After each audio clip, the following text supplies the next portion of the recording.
오늘은 히브리서 11장 1절에서 3절 말씀을 가지고 믿음이란 무엇인가 라는 제목으로 여러분과 함께 말씀을 나누겠습니다. 오늘 함께 볼 히브리서 11장은 소위 믿음장이라고 이야기를 하는데요. 왜냐하면 히브리서 11장은 처음 믿음이란 무엇인가 정의부터 시작을 해서 그 믿음으로 믿음의 선진들이 어떻게 살았는가 이러한 것들을 자세하게 설명하고 있기 때문입니다. 그런데 우리가 여기에서 주의할 점은 히브리서 11장은 이 히브리서 11장만 단독으로 그렇게 존재하는 것이 아니라는 거예요. 그러니까 히브리서는 1장부터 계속해서 지금까지 이야기해왔던 그 문맥 안에서 이 히브리서 11장을 이야기하고 있는 것입니다. 여러분, 지난 설교에서 히브리서는 1장부터 10장 18절까지 또 믿음의 어떤 이 교리적인 부분을 다뤘고, 그다음 10장 19절부터 마지막까지는 실천적인 부분을 다룬다, 이렇게 말씀을 드렸죠. 히브리서 저자는 10장 마지막 부분에서 인내하는 믿음, 즉 성도의 견인을 강조하면서 이렇게 선포합니다. 이 38절, 39절을 보면 나의 의인은 믿음으로 말미암아 살리라. 또한 뒤로 물러가면 내 마음이 그를 기뻐하지 아니하리라 하셨느니라. 우리는 뒤로 물러가 멸망할 자가 아니오 오직 영혼을 구원함에 이르는 믿음을 가진 자니라. 자, 여기서 히브리서 저자는요, 우리가 영혼을 구원함에 이르는 믿음을 가진 자들이다, 이렇게 이야기를 합니다. 이때 여기에서 이 믿음은 어떤 믿음입니까? 인내하는 믿음, 또 뒤로 물러가지 않는 믿음, 끝까지 인내하고 견뎌서 마침내 구원의 완성에 이르는 믿음입니다. 이 믿음은요, 그래서 이론적인 믿음이 아니라 실천적인 믿음이라고 할 수가 있어요. 여러분, 히브리서도 이 이론적인 부분과 실천적인 부분을 나누는 것처럼 믿음도 이론적인 면과 실천적인 면이 있습니다. 여러분, 먼저 믿음을 이론적인 면에서 설명을 하자면, 칼빈은 믿음을 근본적으로 하나님을 아는 지식이다, 이렇게 이야기를 했습니다. 요한복음 17장 3절에 보면 예수님께서 영생은 곧 유일하신 참 하나님과 그가 보내신 자 예수 그리스도를 아는 것이니이다, 이렇게 말씀을 하셨는데요. 여기에서 유일하신 참 하나님과 예수 그리스도를 아는 지식이 바로 믿음이다, 이렇게 이야기를 할 수가 있는 거죠. 그러면 이 믿음을 어떻게 얻을 수 있느냐? 로마서 10장 17절에 보면 그러므로 믿음은 들음에서 나며 들음은 그리스도의 말씀으로 말미암았느니라, 이렇게 말합니다. 그러니까 이 두 구절을 종합을 해보면 믿음이라고 하는 것은 성경 말씀을 통해서 하나님과 그의 아들 예수 그리스도를 아는 것이다, 아는 지식이다, 이렇게 정의할 수가 있는 거죠. 자, 이것이 바로 믿음의 이론적인 부분입니다. 그런데 믿음은요, 아는 것으로만 끝나지 않아요. 이론적인 부분과 함께 실천적인 부분도 있습니다.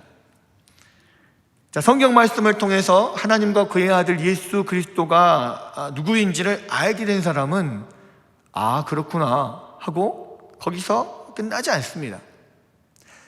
하나님이 누구신지, 어떤 일을 하셨고 무엇을 원하는지를 아는 사람은 결코 자신의 인생을 그 아는 지식과 무관하게 내버려 두지 않아요.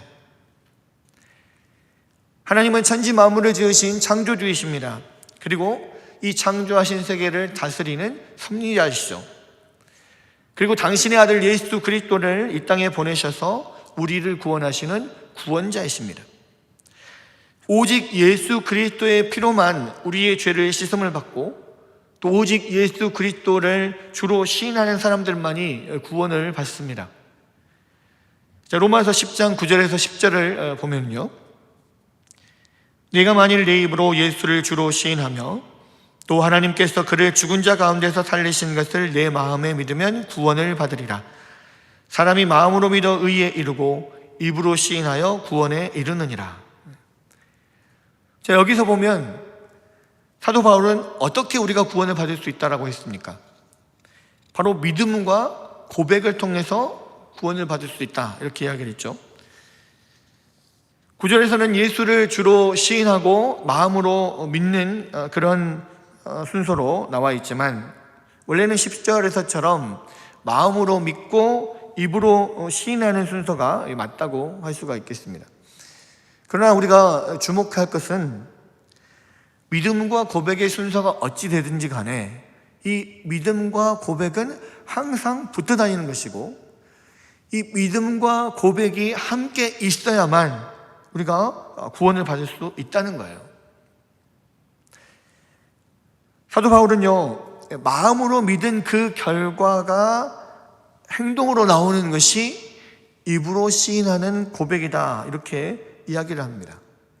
그러니까 마음으로 믿는 부분은 믿음의 이론적인 부분이고, 입으로 시인하고 고백하는 것은 믿음의 실천적인 부분이다, 이렇게 이야기를 할 수가 있는 거예요. 그런데 여러분, 기독교 역사를 보면 예수를 주로 시인하는 것보다 더 위험한 고백은 없었습니다. 그러니까 큐리오스 예수스, 예수님은 나의 주님이시다, 이 말은 참으로 엄청난 희생이 따랐어요. 그러니까 이 고백은요, 로마인에게나 유대인에게나 그 인생을 뒤집어 놓는 그런 엄청나게 무거운 것이었습니다. 로마 제국에서는 주님은 오직 한 사람, 황제 하나였어요. 그래서 황제 말고 다른 주를 언급하는 것은 정치적인 반역으로 간주돼서 유배되거나 처형을 당했습니다. 또 유대인들에게도 주님은 오직 한 분, 여호와 하나님밖에 없었어요. 만약에 여호와 하나님 외에 다른 사람을 주님이라고 하면 그 사람은 신성모독으로 사형을 당할 수밖에 없었습니다. 다시 말해서 예수를 주로 시인한다는 것은 단순한 고백이 아니라 자신의 목숨과 인생을 다 걸어야 하는 고백이고 믿음의 행동이었던 거예요. 여러분, 히브리서 저자가 히브리서 11장에서 구원함에 이르는 믿음이라는 것이 무엇인지 설명하면서 많은 믿음의 선진들을 예로 들어서 그 삶을 이야기하는 것은 바로 이 믿음의 실천적인 면, 마음으로 믿는 사람들이 어떻게 그 믿음을 삶으로 고백했는지를 잘 보여주고 있는 면입니다.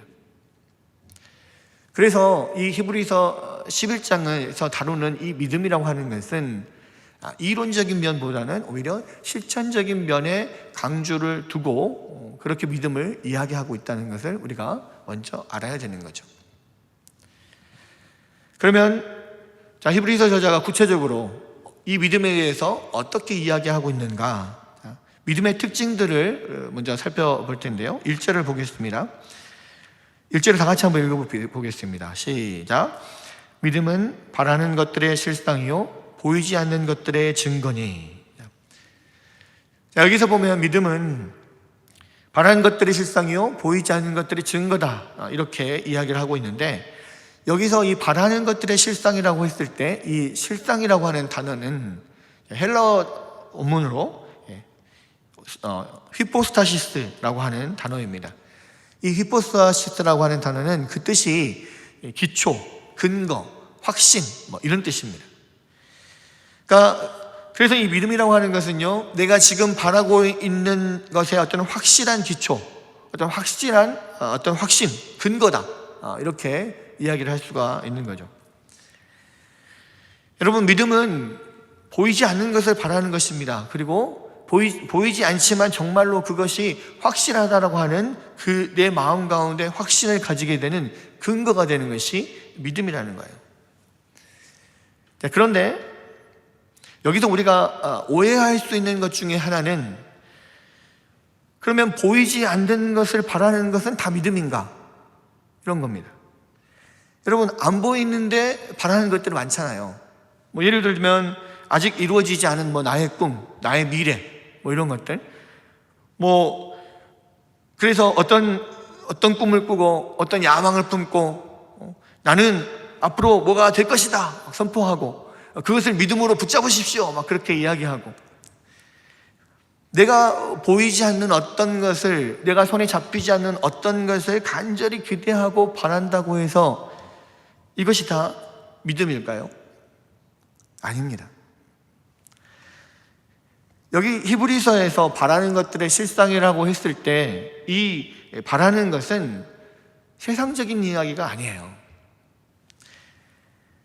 여러분 일확천금을 하고 훌륭한 사람이 되고 내가 뭔가 큰 것을 이루고 이런 것들을 바라는 것이 아닙니다. 여러분 우리가 바라는 것이 무엇입니까?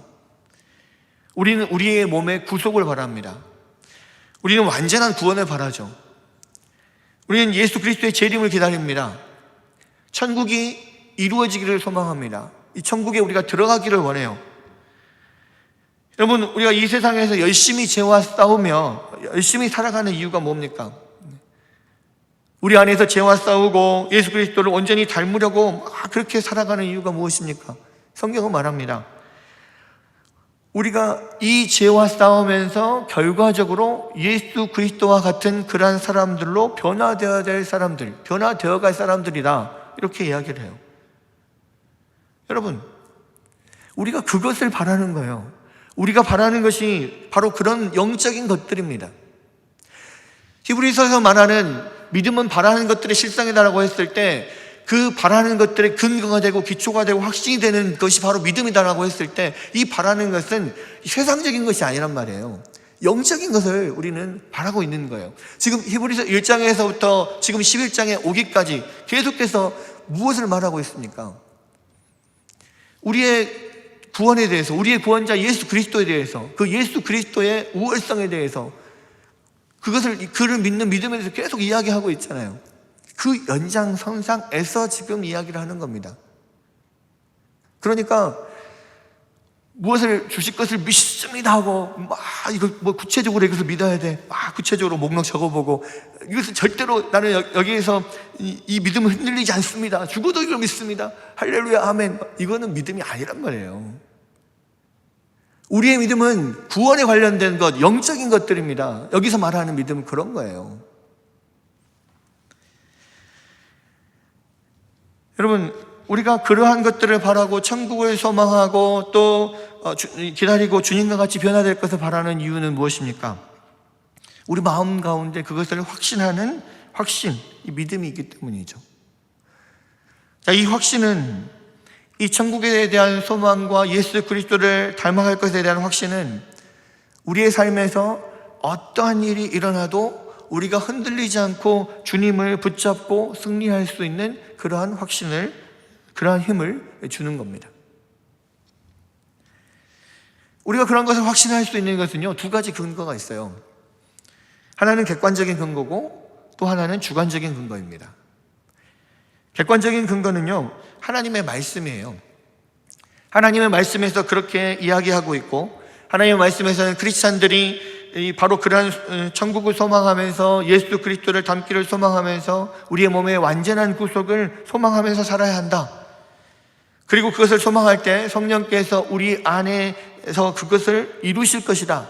분명하게 이야기하고 있기 때문에 우리가 그 말씀을 붙들고 그 말씀의 근거에서 그런 소망을 가지고 바라면서 나아가는 겁니다. 말씀이 객관적인 근거라고 한다면 주관적인 근거는 그러한 말씀이 분명한 사실이라고 내 마음 가운데 믿는 믿음, 확신이에요. 그 믿음이 있기 때문에 우리가 그것을 붙들고 나아갈 수 있는 거예요. 그래서 믿음은 우리 모든 행동의 근거가 되고 기초가 된다는 것입니다. 우리가 소망하는 것에 기초가 되는 거예요. 여러분, 히브리서 11장 6절에 보면 믿음이 없이는 하나님을 기쁘시게 못하나니 하나님께 나아가는 자는 반드시 그가 계신 것과 또한 그가 자기를 찾는 자들에게 상 주시는 이심을 믿어야 한다, 이렇게 말하고 있습니다. 여기에 보면 하나님이 살아계신다는 사실을 믿지 못한다면 절대로 하나님을 기쁘시게 하는 행동을 할 수가 없습니다. 반대로 뒤집어서 말하면 우리가 하나님을 기쁘시게 하는 행동을 하지 않는 이유는 하나님이 살아계시며 하나님을 찾는 자들에게 상 주시는 분이심을 믿지 못하기 때문이라는 거죠. 여러분, 우리는요, 하나님이 기뻐하시는 행동을 통하여서 하나님 앞에 영광을 돌리도록 그렇게 하나님이 우리를 부르시고 하나님이 우리를 구원하셨다고 성경은 분명하게 이야기를 하고 있어요. 그러니까 우리가 구원받은 이유, 우리가 살아가는 이유는 하나님을 기쁘시게 하는 겁니다. 그런데 만약 우리가 하는 행동들이 하나님을 기쁘시게 하는 일들이 아니라면, 그리고 하나님을 기쁘시게 하지 못하고 있다면 그것은 우리가 살아계신 하나님을 믿지 않는 것임을 이야기한다는 거예요. 하나님을 찾는 자들에게 상 주시는 분이다 라고 하는 것을 믿지 않고 있다는 것입니다. 여러분, 사실요, 교회를 다니는 일은 그렇게 수지 많은 일이 아니에요. 제가 청년부를 담당할 때 청년들에게도 항상 그런 이야기를 했습니다만은, 다른 사람들은 열심히 공부하고 열심히 일하고 그러는데 주일날 교회 나와서 예배드리고 봉사하고 안식하는 건, 이거는 객관적인 수치로 봤을 때 이건 게임이 안 되는 거예요. 여러분, 운동도 그렇고 공부도 그렇고 다 모든 일이 그렇습니다.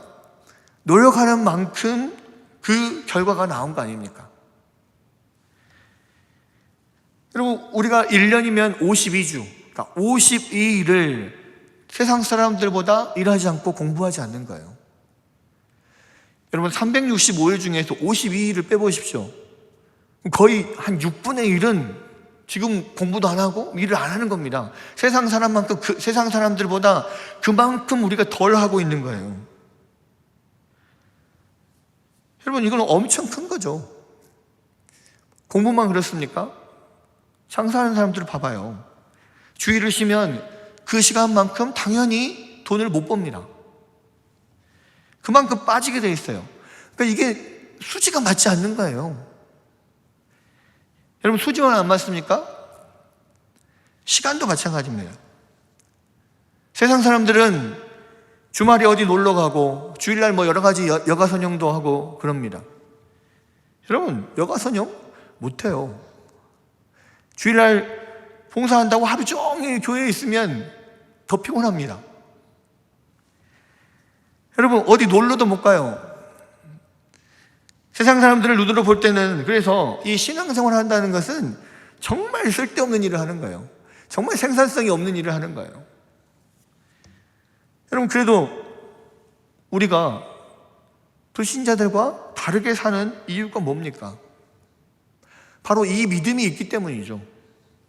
하나님은 살아계시고 하나님을 찾는 자들을 절대로 외면하지 않으시고 그들에게 상을 주시는 분이시다. 이 믿음이 있기 때문에, 그래서 수치상으로 아무리 비교를 해봐도 답이 안 나오는 그것을, 전혀 이득될 게 없는 그것을 우리가 하고 있단 말이에요. 하나님 앞에 나와서 예배하고 봉사하고 하나님 앞에 시간을 쏟고 물질을 쏟고 이런 일, 세상 사람들이 볼 때 이런 어리석은 일을 우리가 하고 있어요. 왜 그렇습니까? 이 믿음이 있기 때문에 우리가 그렇게 움직이는 거예요. 이 믿음이 있기 때문에 행동하는 것입니다. 반대로 우리가 정말로 그렇게 행동하지 않는다면, 말씀대로 순종하며 살지 않는다면 우리는 거기에 대한 믿음이 없기 때문입니다. 중요한 것은요, 이 믿음이 없이는 하나님을 기쁘시게 할 수 없다는 거예요. 그래서 이 이브리서 11장 1절에서 처음 믿음의 특징을 이야기하는 것은, 바로 믿음이라고 하는 것은 우리의 소망하는 것의 근거, 우리의 행동의 근거가 된다. 이것을 먼저 이야기하고 있습니다. 두 번째, 히브리서 기자는 이렇게 말합니다. 믿음은 보이지 않는 것들의 증거다. 믿음은 바라는 것들의 실상이요 보이지 않는 것의 증거다. 쉬운 성경에서는 이것을 뭐라고 번역을 했냐면 보이지는 않지만 그것이 사실임을 아는 것입니다. 이렇게 번역을 했어요. 그래서 믿음이라는 것은 우리가 행동하게 하는 근거일 뿐만 아니라 보이지 않는 것을 보게 하고 보이지 않는 것을 알게 하는 능력이다. 이렇게 말할 수 있습니다. 자, 그러면서 3절에서 뭐라고 했냐면 믿음으로 모든 세계가 하나님의 말씀으로 지어진 것을 우리가 아나니 보이는 것은 나타난 것으로 말미암아 된 것이 아니니라. 하나님이 세상을 창조할 때에 우리가 거기 있어서 그 창조하시는 것을 직접 봤습니까? 못 봤죠. 아무도 못 봤어요. 심지어는 하나님이 세상을 창조하신 것도 못 봤고 실제로 하나님이 계시는지도 눈으로 보지 않았어요.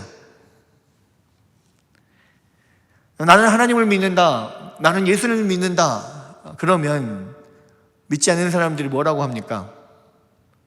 너 하나님 봤어? 봤냐고? 하나님 보여줘봐. 그럼 내가 믿을게. 이렇게 이야기를 하거든요. 여러분, 우리는 하나님을 눈으로 본 적은 없어요. 그리고 하지만 그 보이지 않는 하나님을 우리가 믿음으로 볼 수는 있습니다. 믿음으로 알 수는 있어요. 실제로 하나님은 볼 수가 없습니다. 왜요? 하나님은 영이시기 때문에. 영이라고 하는 것은 육체의 눈으로 볼 수 없는 존재라는 거예요. 하나님은 영이시기 때문에 눈으로 볼 수가 없습니다. 그럼에도 불구하고 우리는 보이지 않는 하나님을 볼 수 있고 또 알 수 없는 하나님을 알 수가 있어요. 여러분, 보이지는 않지만 그것이 사실임을 알 수가 있는 것은 뭐냐? 믿음 때문에 그렇다는 겁니다. 자, 예수님께서 요한복음 3장에서 성령에 대해서 말씀하시면서 성령은 바람과 같아서 어디에서 와서 어디로 부는지 알 수가 없어도 그 소리는 들을 수 있다, 이렇게 말씀하셨죠. 여러분, 우리는 하나님을 볼 수는 없습니다. 그리고 하나님을 증명해 줄 수는 없어요. 봐라, 하나님은 이분이 하나님이시다, 이걸 막 그 증거를 제시하고 보여줘서 그렇게 증명할 수 없습니다. 그러나 우리가 바람의 소리를 듣고 그 바람을 피부로 느끼는 것처럼 하나님을 느낄 수는 있는 거예요. 사실 하나님을 안다는 것, 하나님을 본다는 것 정말 말이 안 되는 거죠. 아니, 영이신 하나님을 어떻게 볼 수가 있어요? 여러분, 하나님을 볼 수도 없을 뿐만 아니라 하나님을 제대로 알 수도 없어요. 여러분, 하나님은 이 모든 우주 만물을 창조하신 분이라고 그랬죠. 하나님이 이 우주를 창조하셨다는 것은 달리 말하면 하나님이 이 창조하신 우주보다 훨씬 더 크신 분이라는 거예요. 여러분, 창조자가 창조한 그 피조의 세계 안에 들어갈 수 있습니까? 아니요. 창조자는요, 항상 그 피조의 세계 밖에 있는 거예요. 이 피조 세계보다 하나님이 훨씬 더 크신 분입니다. 이 광대한 우주보다 하나님은 더 크신 분이에요. 그런데 그 하나님을 우리의 이 바가지만한 머리로 어떻게 다 알 수 있고 어떻게 이해할 수 있습니까? 여러분, 그러나 하나님은 볼 수도 없고 알 수도 없지만 우리는 하나님을 느낄 수 있습니다. 하나님을 어떻게 느낄 수 있습니까? 바로 이 믿음에서부터 시작이 되는 거예요. 참 신기한 것은 우리가 믿지 않았을 때는 하나님이 보이지도 않고 하나님을 알 수도 없어요. 그런데 하나님을 믿기 시작하면 그때부터 하나님이 보이기 시작하고 느껴지기 시작하고 하나님을 알게 되는 거예요. 이것이 믿음입니다. 그래서 히브리서 기자는요, 믿음은 보이지 않는 것들의 증거다, 보이지 않는 것들을 보게 해주는 것이다, 이렇게 이야기하고 있는 것입니다. 자, 세 번째 믿음의 특징이 있습니다. 히브리서 기자가 말하는 세 번째 믿음의 특징은요, 분명한 증거를 얻게 하는 거라는 거예요. 믿음이라고 하는 것은 분명한 그 증거를 주는 것이다. 자, 2절을 보니까 선진들이 이로써 증거를 얻었느니라 이렇게 이야기합니다. 자, 믿음이라는 것은 우리의 소망 또 행동의 근거가 될 뿐만 아니라 우리가 하나님을 보게 하고 알게 하는 어떤 능력이 될 뿐만 아니라 우리의 삶에 믿음의 실천을 통하여서 정말로 하나님께서 살아계시고 그분을 찾는 자들에게 상 주시는 분이심을 믿을 수 있는 증거를 주는 그러한 것이라는 거예요. 여러분, 믿음은 반드시 우리에게 열매를 줍니다. 단순히 믿고 바라고 끝나는 것이 아니라 믿고 바라는 자들에게 반드시 그 열매를 주는 것이 믿음이라는 거예요. 선진들이 이로써 증거를 얻었다라고 했습니다. 자, 여기서 이 증거, 선진들이 얻었다라고 하는 이 증거는 법적 효력이 있는 증거, 증인, 물증을 말합니다. 그냥 단순한 심증이 아니에요. 정확한 물증, 정확한 증인, 그것을 받는다는 겁니다. 영어 성경 킹 제임스 버전에서는 이것을 증거를 뭐라고 번역을 했냐면 good report라고 번역을 했어요. 그러니까 아주 이 좋은 성적을 얻었다, 그죠? 또 좋은 결과를 얻었다, 이런 것을 이야기를 하는 거예요. 재밌는 것은 이 증거라고 하는 것이 헬라어 원문에서는요 수동태로 되어 있습니다. 수동태로. 그 말은 선진들이 그 증거를 자기들이 얻었다가 아니고 하나님께서 그 증거를 얻게 해주셨다는 겁니다. 하나님이 그 증거를 주셨다는 거예요. 여러분, 우리 믿음은 단순한 공상이 아니라 어떤 단순한 생각이 아니라 반드시 실질적인 응답과 증거를 받는 거라는 거예요. 그래서 신앙생활이라고 하는 거, 믿음으로 산다라고 하는 것은 정말 재미있는 겁니다. 왜냐하면 우리가 믿음을 가진다는 것은 보이지 않는 것을 볼 수 있을 뿐만이 아니라 바랄 수 없는 것을 바라고 행동할 수 있을 뿐만 아니라 실제적으로 그 믿음에 대한 증거를 즉각 얻을 수 있기 때문에 그래요. 여러분, 낚시를 하는 사람들은요, 이 낚시는 이 손맛이라는 게 있답니다. 저는 낚시를 거의 해본 적이 없어요. 어렸을 때 아버지 따라서 한번 이 냇가에 가서 낚시를 해본 적이 있는데 몇 시간 동안 있어도 물고기 한 마리도 못 잡았습니다. 그러니까 이제 낚시는 소질이 없나 봐요. 제가 여름에 개울가나 이런 데 아이들 데리고 가서 아이들하고 물놀이를 하면서 작은 이 그물 있죠. 뜰채 같은 그물. 이 그물들 가지고 막 이렇게 고기를 몰아서 이렇게 잡으려고 많은 노력을 해봤습니다. 몇 시간 동안 노력을 하다가도 한 마리도 못 잡았어요. 우리 애들이 어렸을 때라 물고기 안 잡히니까 막 울더라고요. 그래서 참 미안했습니다. 제가 어렸을 때부터 낚시를 좀 잘 했으면 어떻게 물고기 한 마리라도 좀 잡아서 애들을 기분 좋게 기쁘게 해줄 수 있었을 텐데 막 이런 생각도 했습니다만은, 그러니까 낚시를 별로 해본 적도 없고 낚아본 적도 없었기 때문에 잘 몰라요. 그런데 낚시를 정말 좋아하는 사람들은요 그것을 그렇게 끊지를 못해요. 근데 왜 그게 낚시가 좋냐 그러면 손맛이 있다는 거예요. 저는 사실 이해가 안 가요. 아니, 하루 종일 또 밤새도록 그렇게 앉아 있어도 한 마리도 잡을까 말까 하는 그런 낚시가 뭐가 좋냐. 그런데 그 물고기가 잡혔을 때, 이 물고기가 줄을 들이고 있으면 그 미끼를 와가지고 한 번씩 이렇게 입질을 합니다. 조금씩 떡밥을 뜯어 먹거나 이렇게 막 입질을 해요. 그럼 찌가 이렇게 움직이잖아요. 근데 어느 순간 이걸 덥석 이렇게 딱 물 때가 있습니다. 사실 저는 그 순간을 잘 모르겠어요. 언제 이걸 당겨야 될지도 모르겠고, 근데 그 덥석 무는 순간 낚시꾼들은 잘 알잖아요. 그때 쫙 당기면 이 낚싯바늘이 물고기의 입에 딱 걸리죠.